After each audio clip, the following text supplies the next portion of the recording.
Breaking news చూస్తున్నాం. Parliament ఎన్నికల్లో BRS party ఏ మాత్రం ప్రభావం చూపలేకపోయింది. దీంతో బీఆర్ఎస్ ఎమ్మెల్యేలు కాస్త అధికార పార్టీలో చేరేందుకు సిద్ధంగా ఉన్నట్లు తెలుస్తోంది. కాంగ్రెస్ లో బీఆర్ఎస్ ఎమ్మెల్యేల చేరికకు రంగం సిద్ధమయ్యారని, అందుకు కాంగ్రెస్ నాయకులు ముహూర్తం ఫిక్స్ చేసినట్లు సమాచారం. ఇక గ్రేటర్ హైదరాబాద్ పరిధిలోని 6 బీఆర్ఎస్ ఎమ్మెల్యేలు కాంగ్రెస్ తీర్థం పుచ్చుకొనున్నట్లు విశ్వసనీయ వర్గాల సమాచారం.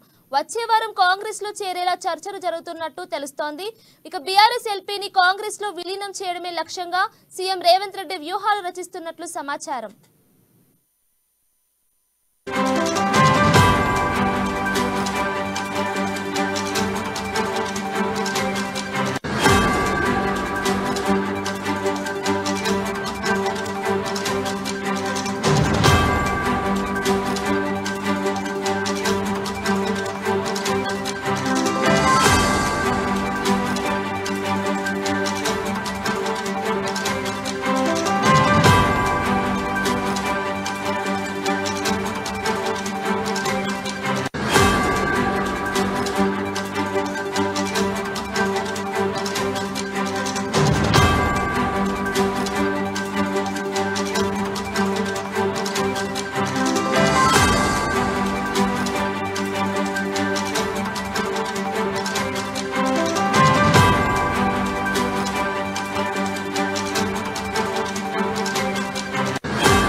పార్లమెంట్ ఎన్నికల్లో బీఆర్ఎస్ పార్టీ ఏ మాత్రం ప్రభావం చూపలేకపోయింది.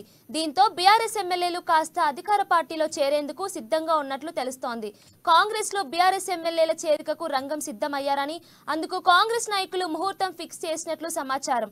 ఇక గ్రేటర్ హైదరాబాద్ పరిధిలోని 6 బీఆర్ఎస్ ఎమ్మెల్యేలు కాంగ్రెస్ తీర్థం పుచ్చుకొనున్నట్లు విశ్వసనీయ వర్గాల సమాచారం. వచ్చే వారం కాంగ్రెస్ లో చేరేలా చర్చలు జరుగుతున్నట్లు తెలుస్తోంది. ఇక బీఆర్ఎస్ ఎల్పీని కాంగ్రెస్ లో విలీనం చేయడమే లక్ష్యంగా సీఎం రేవంత్ రెడ్డి వ్యూహాలు రచిస్తున్నట్లు సమాచారం. ఇక ఇదే అంశంపై పూర్తి సమాచారం మా హైదరాబాద్ ప్రతినిధి హరీష్ అందిస్తారు. చెప్పండి హరీష్.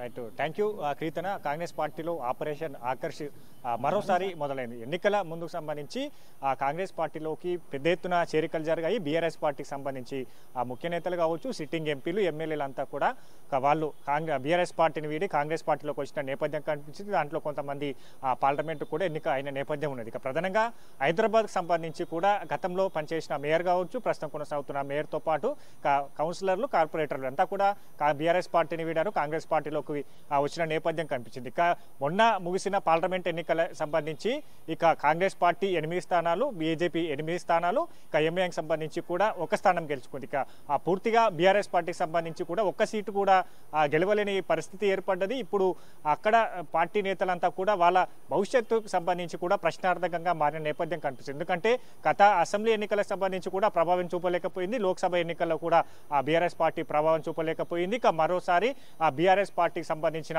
ముఖ్య నేతలు కావచ్చు, ఎమ్మెల్యేలు కావచ్చు, ఎంపీలు కావచ్చు, వీళ్ళందరిపైన కూడా ఏదైతే అవినీతి ఆరోపణలు వస్తున్న నేపథ్యంలో ఉన్నది ఆ కేసులకు సంబంధించి కూడా ఫైల్ అవుతున్న నేపథ్యం కనిపిస్తుంది. ఇక ప్రధానంగా ఆ పార్టీకి సంబంధించి భవిష్యత్తు లేదని కొంతమంది బీఆర్ఎస్ నేతలు కావచ్చు, ఎమ్మెల్యేలు కావచ్చు, కాంగ్రెస్ పార్టీ ముఖ్య నేతలు, మంత్రులతో కూడా కీలకంగా చర్చలు జరుపుతున్నట్టుగా తెలుస్తుంది. ఇక మరోవైపు కాంగ్రెస్ పార్టీకి సంబంధించి కూడా కీలక మంత్రి సంబంధించి కాంగ్రెస్ పార్టీలోకి బీఆర్ఎస్ పార్టీకి సంబంధించిన కూడా ఎమ్మెల్యేలను ఆహ్వానించేందుకు కూడా చర్చలు జరుపుతున్న నేపథ్యం కనిపిస్తుంది. ఇక ప్రధానంగా గ్రేటర్ హైదరాబాద్ సంబంధించి కూడా 6 ఎమ్మెల్యేలు, గ్రేటర్ హైదరాబాద్ పరిధిలోని 6 ఎమ్మెల్యేలను కూడా కాంగ్రెస్ పార్టీలోకి ఆహ్వానించేందుకు ఒక మంత్రి కీ రోల్గా పోషిస్తున్న నేపథ్యంలో ఇప్పటికీ 2 సార్లు వాళ్ళతో చర్చలు జరిపిన నేపథ్యం ఉన్నది. ఇక ప్రధానంగా ఇతరులతో అంటే మిగతా జిల్లాలకు సంబంధించి కూడా ఆ ఎమ్మెల్యేలకు సంబంధించి ఉమ్మడి మహబూబ్ నగర్ సంబంధించి ఆ 2 ఎమ్మెల్యేలతో కూడా టచ్లో ఉన్న నేపథ్యం అనేది. ఇక మరోవైపు మాజీ సీఎం ఏదైతే ఆ జిల్లాకు సంబంధించి మెదక్ ఆ జిల్లాకు సంబంధించి కూడా ఒక్క బీఆర్ఎస్ ఎమ్మెల్యేతో కూడా చర్చలు జరుపుతున్నట్టుగా తెలుస్తున్న నేపథ్యం ఉన్నది. ఇక మొత్తంగా ఉమ్మడి మహబూబ్ నగర్కి సంబంధించి కూడా 3 ఎమ్మెల్యేతో చర్చలు జరిపిన నేపథ్యం కనిపిస్తుంది. ఇక హైదరాబాద్కి సంబంధించి 3, అలాగే ఏదైతే ఉమ్మడి రంగారెడ్డి జిల్లాకు సంబంధించి కూడా 3 ఎమ్మెల్యేలతో కూడా ఇప్పటికీ కీలకంగా చర్చలు జరిపినట్టుగా తెలుస్తున్న నేపథ్యం ఉన్నది. వాళ్ళకి సంబంధించి కూడా వాళ్ళు ఆ చర్చలు కూడా సఫలమయ్యే ఆయన నేపథ్యం అయితే కనిపిస్తున్న నేపథ్యం. ఇప్పటికే పొలిటికల్ సర్కిల్లో కూడా చర్చనీయాంశంగా మారుతున్న నేపథ్యం. ఎందుకంటే బీఆర్ఎస్ పార్టీకి సంబంధించి కూడా చిత్తికల పడ్డ పరిస్థితులు ఉన్నాయి. అక్కడ ఎమ్మెల్యేలు కూడా వాళ్ళు సొంత పార్టీని వదిలాలని కూడా భావిస్తున్న నేపథ్యం కనిపిస్తుంది. వాళ్ళే స్వయంగా కాంగ్రెస్ పార్టీ ముఖ్య నేతలతో కావచ్చు, మంత్రులతో కొంతమంది టచ్లో ఉంటున్న నేపథ్యం ఉన్నది. ఇక మరికొంతమంది కాంగ్రెస్ పార్టీ ముఖ్య నేతలు కావచ్చు, మంత్రులతో కీలకంగా చర్చలు జరుపుతున్న నేపథ్యం కనిపిస్తుంది. ఇక ప్రధానంగా బీఆర్ఎస్ పార్టీని వీడి కాంగ్రెస్ పార్టీలోకి వస్తే వాళ్ళు ఎట్లాంటి హామీలను ఆశిస్తున్నారు, ఇక్కడ కాంగ్రెస్ పార్టీలోకి వస్తే ఏ విధంగా ఉండబోతుంది అనే పైన కూడా పూర్తిగా మరోసారి చర్చలు జరిపే అవకాశం కనిపిస్తుంది. ఇప్పటిక మొత్తంగా గ్రేటర్ హైదరాబాద్ సంబంధించి కూడా 6 ఎమ్మెల్యేలకు కూడా చర్చలు సఫలమైనట్టుగా తెలుస్తుంది. వారు మరో వారంలో కూడా కాంగ్రెస్ పార్టీలోకి పెద్ద ఎత్తున చేరికలు జరిగే అవకాశం ఉంది. 6తో పాటుగా ఇతర జిల్లాలకు సంబంధించి కూడా బీఆర్ఎస్ ఎమ్మెల్యేలతో కూడా మంతనాలు జరుపుతున్న నేపథ్యం కనిపిస్తుంది. ఇక మొత్తంగా కాంగ్రెస్ పార్టీకి సంబంధించి అధికారంలోకి వచ్చిన తర్వాత 65 సీట్లు గెలుచుకున్న నేపథ్యం అనేది. ఇక పార్లమెంట్ ఎన్నికల్లో 8 సీట్లు గెలుచుకున్న నేపథ్యం కనిపిస్తుంది. ఇప్పుడు స్థానికలకు సంబంధించి ఎన్నికలు జరుపుతున్నాయి కాబట్టి కాంగ్రెస్ పార్టీకి సంబంధించి కూడా ఇప్పుడు అనేక వ్యూహాలను కూడా సంధిస్తున్న నేపథ్యం. మరోవైపు శాసన మండలికి సంబంధించి కూడా ఏదైతే ఆ మండలిలో ఇప్పటికే కాంగ్రెస్ పార్టీకి సంబంధించి 4 ఎమ్మెల్సీ స్థానాలు ఉన్నాయి. వాటి మెజార్టీ పెంచుకోవాలి, శాసన మండలిలో ఆ బలం పెంచుకోవాలని కూడా కాంగ్రెస్ పార్టీ భావిస్తున్న నేపథ్యం. మరోవైపు సీఎం రేవంత్ రెడ్డి మార్క్ కూడా కనిపిస్తున్న నేపథ్యం. ఎందుకంటే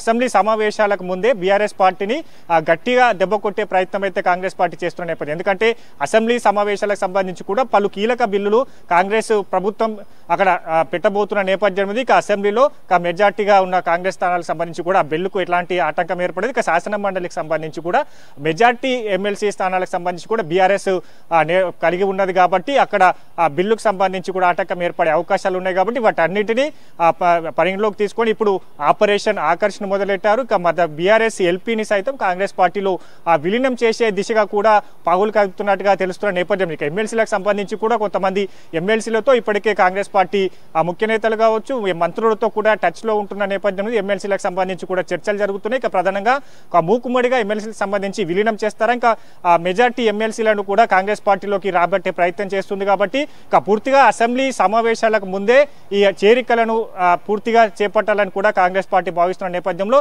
ఇప్పటికే ఈ 6 ఎమ్మెల్యేలకు సంబంధించి కూడా వచ్చే వారంలో చేరికలు ఉండే నేపథ్యం కనిపిస్తుంది. ఇక మొత్తంగా ఎమ్మెల్సీలకు సంబంధించి కూడా వాళ్ళ చేరికలు కూడా సంబంధించి కూడా త్వరలో ఆ ఎమ్మెల్సీలను చేర్చుకునే నేపథ్యం అయితే కనిపిస్తుంది. ఇక మొత్తంగా ఏఐసీసీ ఆదేశాలు కావచ్చు, అంటే ఇతర పార్టీల నుంచి కాంగ్రెస్ పార్టీలోకి వచ్చిన ఎవరైతే రావాలనుకుంటారో వాళ్ళందరినీ కూడా చేర్చుకోవాలని ఐఐసీసీ ఆదేశించింది. కాబట్టి దానికి అనుగుణంగా ఇప్పుడు కొనసాగుతున్న నేపథ్యం. ఇక బీఆర్ఎస్ పార్టీకి సంబంధించి కూడా బలంగా ఢీకొట్టే విధంగా, బలంగా దెబ్బ కొట్టే విధంగా ఈ సమావేశాలను కూడా కాంగ్రెస్ పార్టీ శాసన మండలిలో, శాసనసభలో మెజార్టీ స్థానాలు సొంతం చేసుకునే విధంగా ఇప్పటికీ అక్కడ బీఆర్ఎస్ నేతలకు సంబంధించి కూడా ఎమ్మెల్యేలు కావచ్చు, ఎమ్మెల్సీలు కావచ్చు, వీళ్ళందరినీ చేర్చుకునే క్రమం కనిపిస్తున్న నేపథ్యం. ఇక వచ్చే వారానికి సంబంధించి కూడా కాంగ్రెస్ పార్టీలోకి బీఆర్ఎస్ ఎమ్మెల్యేలతో పాటుగా వాళ్ళ అంచర్లు కూడా పెద్ద ఎత్తున చేరే అవకాశం అయితే ఉంది. Harish, thank you.